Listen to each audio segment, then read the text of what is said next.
Assalamu alaikum. My name is Dr. Abid and today I am going to discuss with you the Aflatoxin M1 in milk. First I will tell you what is the Aflatoxin M1. Aflatoxin M1 is the hydroxy metabolites of the aflatoxin B1 which is present in feed. Usually present in corn grain, corn silage, corn gluten, cotton seed cake, corn gluten 60% and 30%. All these ingredients contain mostly aflatoxin B1. Ingredient when present in the feed and offered to the cows, they utilize this and some portion of this is converted to the M1 in liver, which is excreting usually in milk, urine. The permissible range of the M1 in milk is 0.5 part per billion or 500 part per trillion.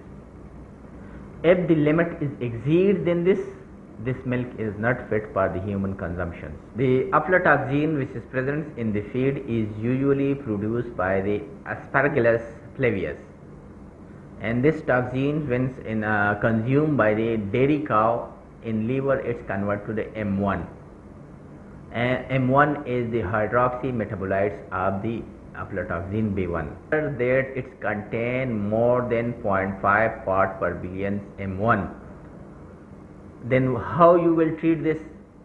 Then you need to identify that ingredient that you are feeding to your cow, and at the same time you need to disconnect that ingredient which is positive or the B1 value is more than 20 part per billion. The allowed range for the B1 in the feed ingredient is 20 part per billion. If it is increased, then 20 part per billion is considered positive for cow. And the same time you will use the toxin binder which maybe you were using before as a preventive dose, then you need to treat as a curative. In the binder, you should go for the double dose of that binder. Someone is using 50 gram, then he need to go for the 100 gram. It will take about 36 to 48 hours to bring down M1 level in milk after discontinuing that ingredient and adding your toxin binder with the double dose. Now I am going to demonstrate how you will check the M1 level in milk.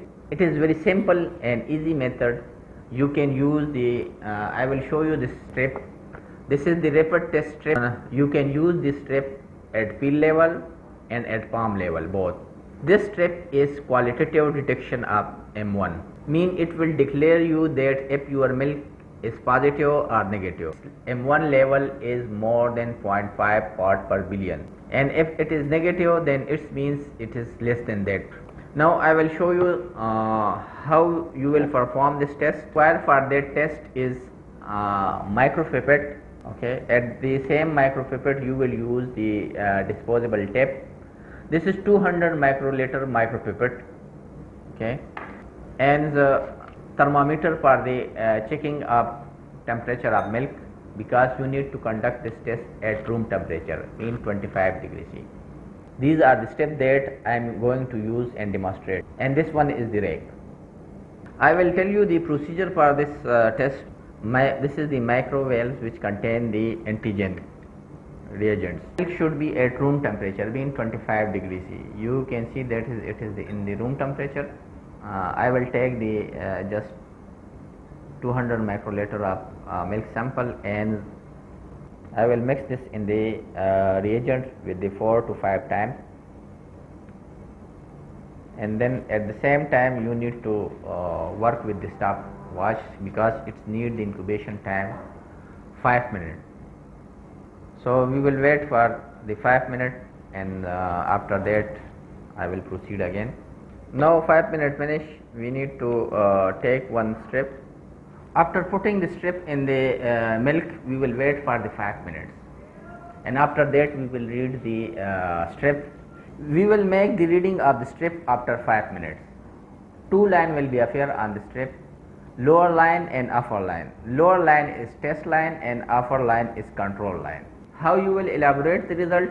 If the test line is darker than control line, it means your milk is negative. It's contain less than 0.5 part per billion M1. Vice versa, if the control line is darker than test line, it means that your milk is positive and it's contain M1 level more than 0.5 per billion. As I already told you that if the M1 level in the milk is more than 0.5 part per billion, this milk is not fit for the human consumption. Processing plants will reject your milk. So to save your milk from the rejection, you need to check your feed ingredients at the gate at the time of receiving. Any ingredients contain more than 20 parts per billion B1 level, you can reject or you will not utilize for the milking cow. As I already told you that M1 is carcinogenic for the human also. If the B1 level in the feed is high, it depresses the cow immunity. Cow is more prone to the mastitis, lameness and other health issues. Then if you want to store the strip, you will remove the carton side, so no more absorption of milk, and this line will remain and keep it dry like this, or you can utilize the tissue. If you want to read this result after 1 day or 2 days, it will remain same. If the cotton was remain and touch, then the intensity of line will be changed. The test which I perform here is M1 detection in milk, and it is the qualitative test. Mean we just came to know that our milk is positive or negative.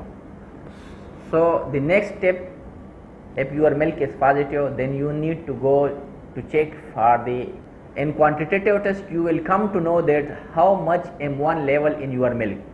Then you can decide according to that reading how much toxin binder should I use and what ingredients should I disconnect or continue. After the checking of B1, you can decide that which ingredient is more contaminated, should be diluted or removed from your ration formulation. This decision depends on your farm management.